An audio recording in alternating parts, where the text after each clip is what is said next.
예, 오늘 이재용 삼성전자 부회장 등의 뇌물 공여 사건 결심 공판이 열립니다.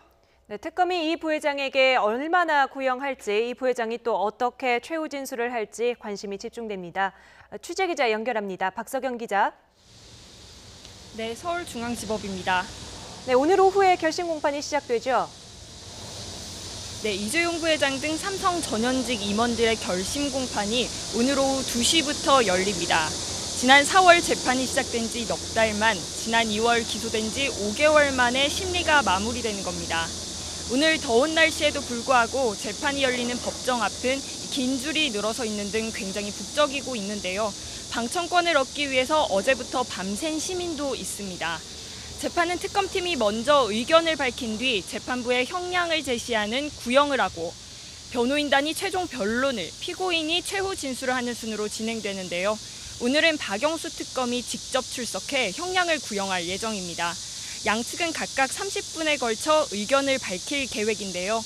피고인 5명이 모두 입장을 밝힐 것을 고려하면 결심 공판은 2시간 가까이 이어질 것으로 전망됩니다. 선고는 보통 결심 공판 2, 3주 뒤에 이뤄지고 이 부회장의 1심 구속 만기일이 오는 27일인 만큼 선고 공판은 그 직전인 8월 말쯤 잡힐 것으로 예상됩니다. 자, 오늘 이재용 부회장에게 적용된 혐의 어떤 것들이 있습니까? 네, 일단 이 부회장에게 적용된 혐의는 모두 5가지입니다.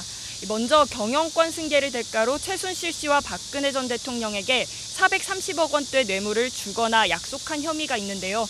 이 가운데 실제로 전달된 298억 원은 횡령 혐의를 적용받습니다. 또 최순실 씨 독일 회사 코어스포츠에 지급한 용역비 때문에 재산국의 도피 혐의가 추가됐고 이후 정유라 씨 승마 지원을 숨기려 했다는 말세탁을 했다는 이유로 범죄 수익 은닉이 더해졌습니다. 또 지난해 12월 국회 청문회에 나가 위증한 혐의도 있습니다. 이런 혐의가 모두 인정되면 최소 징역 5년에서 최대 무기징역까지 내려질 것으로 보입니다. 특히 뇌물 혐의가 유죄로 인정된다면 다른 혐의들도 줄줄이 인정될 가능성이 있습니다.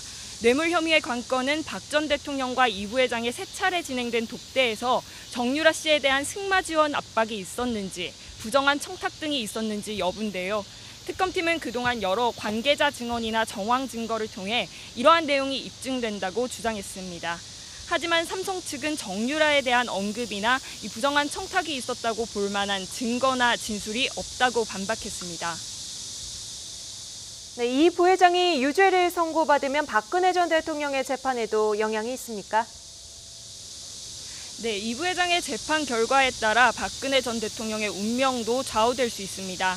이 부회장은 뇌물을 준 혐의로, 박 전 대통령은 뇌물을 받은 혐의로 재판에 넘겨졌기 때문입니다. 그래서 이 부회장의 뇌물 혐의가 유죄로 인정되면 혜택을 입은 박 전 대통령이나 최순실 씨도 유죄를 피하기 어려울 것으로 보입니다. 하지만 재판부가 박 전 대통령과 최 씨가 삼성으로부터 받은 지원을 이 뇌물이 아닌 강요와 공갈 등으로 판단한다면 상황은 달라집니다.